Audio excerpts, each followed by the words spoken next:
నమస్తే. శ్రీ గురుభ్యో నమః. శ్రీమాత్రే నమః. మనం అంతటా వింటున్నారు, అందరూ వింటున్నారు. గ్రహాలు మార్పు జరుగుతున్నాయి, గ్రహాల కూటమి జరుగుతుంది, పంచగ్రహ కూటమి అంటున్నారు.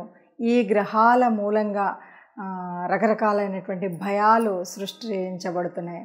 రకరకాలైనటువంటి కొంతమంది దీనివల్ల చాలా విపరీతాలు జరుగుతాయని ఇలాంటివి రకరకాలు వింటున్నటువంటి సందర్భంలో ఈ వీడియో మీకు కొంత ఉపయోగపడుతుందన్న ఉద్దేశంగా ఈ వీడియోని వేస్తున్నాను. అయితే పంచగ్రహ కూటమి అంటే ఏంటి అనగానే మనకు చాలా వరకు తెలుసు.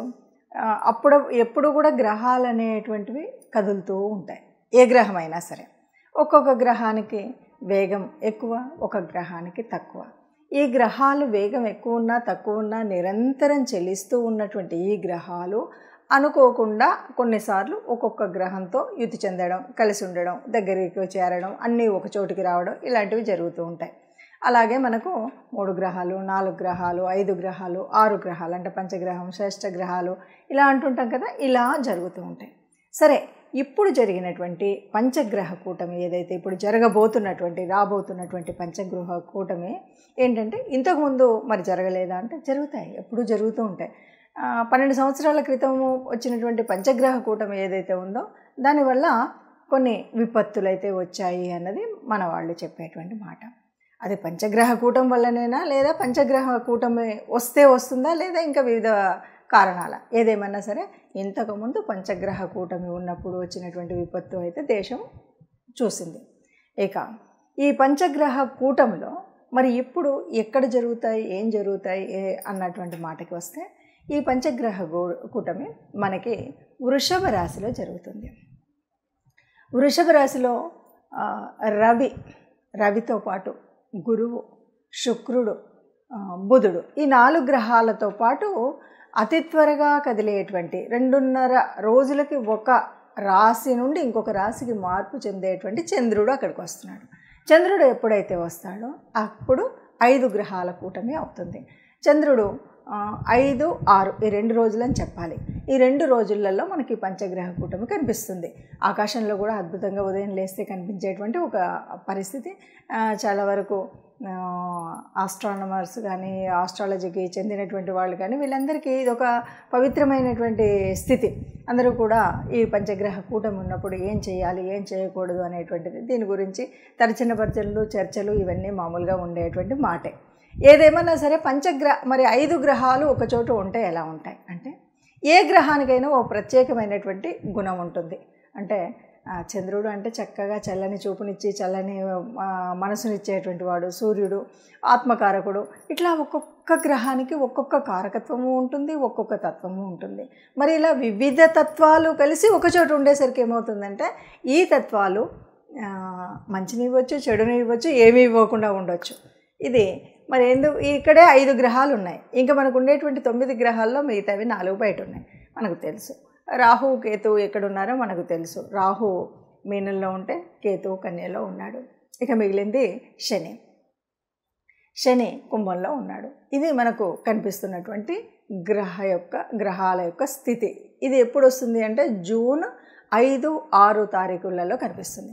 మరి ఒక్కరోజు 2 రోజులు ఉండేటువంటి దాని గురించి ఇంత వీడియో అవసరమా, లేకపోతే ఇంతమంది చెప్పడం అవసరమా, ఇంతమంది వేద పండితులు, ఇంతమంది జ్యోతిష్యులు మాట్లాడడం అవసరమా అంటే ఎలా ఉంటుంది అంటే దీని యొక్క ప్రభావం తక్కువలో తక్కువ అంటే ఇప్పుడు మనం చేసేటువంటి ఒక పని మంచి కానీ చెడు కానీ ఆ రోజు కనుక మనం చేసినట్టయితే ఆ పని యొక్క ప్రభావం దాదాపుగా కొన్ని చిన్న పనులు అయితే దాని ప్రభావం వల్ల ఒక 40 రోజులు ఉంటుంది. 1 సంవత్సర కాలమైనా దాని యొక్క చెడు ఎఫెక్ట్ ఉంటుంది. ఏదైనా మనం తెలియకుండా మన కర్మకాలి కొన్ని చెడు పద్ధతుల్లోకి కనుక పడినట్టయితే ఇది ఒక పుష్కర కాలం, ఈ కష్టం అనేటువంటిది మనకు కనిపిస్తుంది. అందుకోసం ఈ 12 గ్రహాలకు 12 యొక్క రాశులకు మరి ఎలా ఉంటుంది ఏంటి అన్న విషయాన్ని మనం తెలుసుకోవాల్సినటువంటి పరిస్థితి ఉంటుంది. ఏ గ్రహమైనా మనకు ప్రతి ఒక్కరు కూడా ఇది గోచార రీత్యా మనకు జరుగుతున్నటువంటి ఈ సమయంలో ఇప్పుడైతే మనకు 5 గ్రహాలు ఒక్క చోటికి జూన్ 5, 6 తారీఖుల్లో వస్తున్నాయి. ఇలా వచ్చినప్పుడు అంటే అందులో అస్తంగత్వం చెందడం, ఎందుకంటే అన్నీ దగ్గరగా వచ్చాయి. అన్నీ దగ్గరగా వచ్చేసరికి ఏమవుతుంది, ఏ రాశి దాన్ని ఏ గ్రహము కూడా దాని యొక్క ప్రభావాన్ని పూర్తిగా చూపెట్టేటువంటి పరిస్థితి ఉండదు.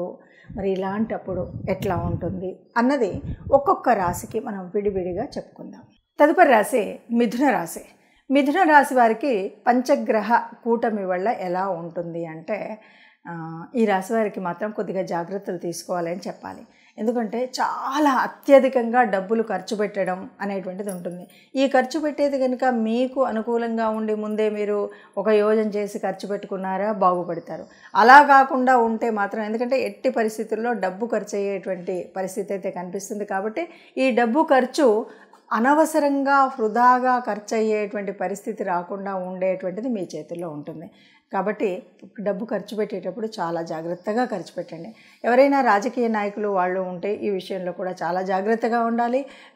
అలాగే సంఘంలో సమాజంలో మనం మాట్లాడుతున్నటువంటి వాటిల్లో ఎక్కడైనా సరే మీరు మాట్లాడేటప్పుడు, మీరు ఉండేటప్పుడు వాళ్ళతో చేసేటువంటి స్నేహాలు ఇవన్నీ కూడా జాగ్రత్తగా చేయాలి.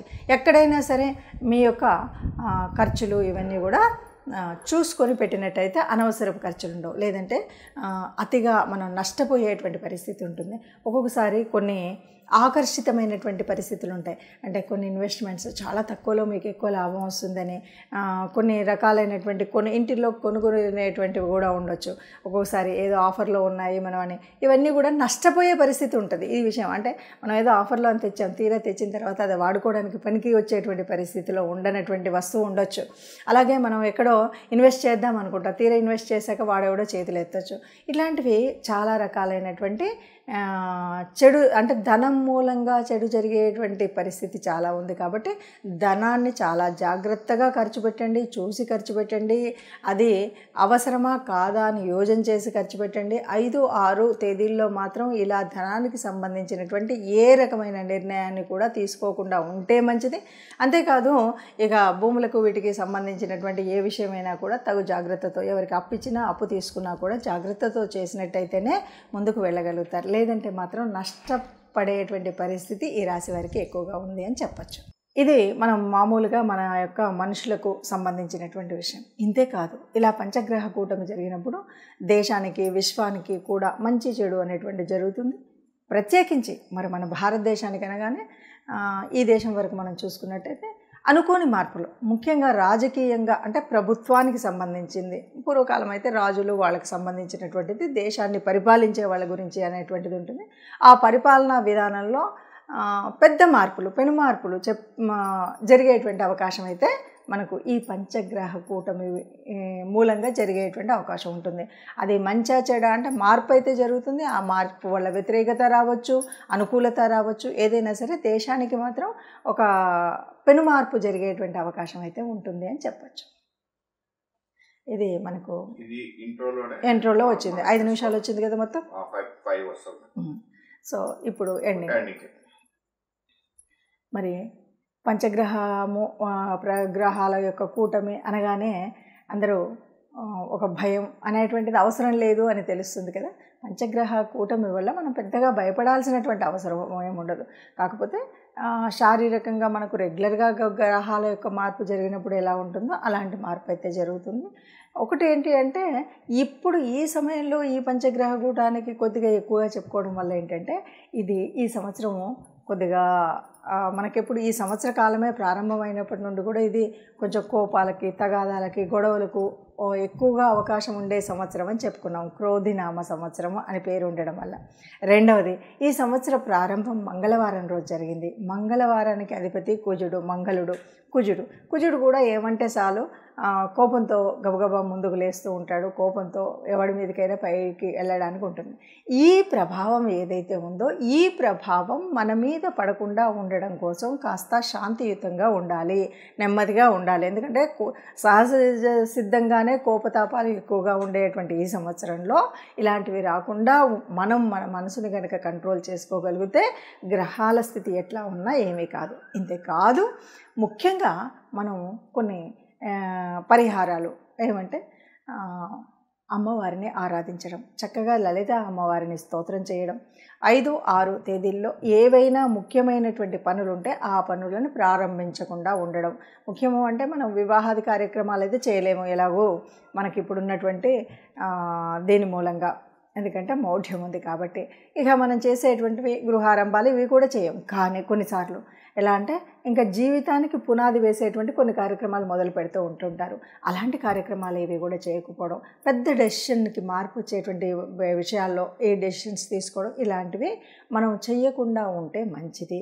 ఒకవేళ ఏదో అయ్యింది అయినా సరే మనం ఇష్టదేవత ఆరాధన, లలిత అమ్మవారి ఆరాధన చేయడం అనేటువంటిది మర్చిపోకుండా చేయవలసినటువంటి పని.